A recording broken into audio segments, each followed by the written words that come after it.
Sunday, a week ago, Tony Abbott released his Real Solutions plan for Australia.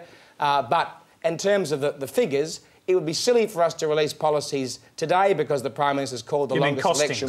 Costings. Yes. Today because the Prime Minister's released announced the longest election in Australian history, when the numbers are going to change in May at the budget. I'll go back to John Hillman. You've got your hand up. You obviously don't appear to be satisfied with that. I think all people want, please, is costings very soon after the May budget at the very latest, because how on earth can we otherwise evaluate your policies against Labor, against the Greens, whoever? Please don't defer. You said between May and the election.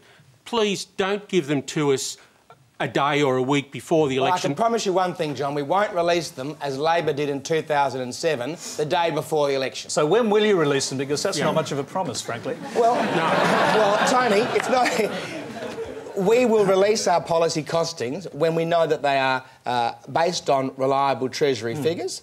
We can say now, for example, that we will deliver a surplus in the first year of a coalition government and every year after that. But you can say that, but you can't say when you're going to deliver your policy costings. Well, and that's the real specific question. Yeah, exactly. Well, because things change. I mean, after the May budget, we'll have the Treasury numbers. Yeah. We should be in a much stronger position to finalise our costings policies. And how long will that process... Do you know at all, do you even have a vague idea how long that process will take after the May budget? Well, I mean, it will take until the election. I mean, not to election day, obviously, but will be a PFO during the election, which will have new updated figures. And the Labor Party, the pressure is actually on the Labor Party, Tony, to prove where the $120 billion of unfunded promises are being funded from.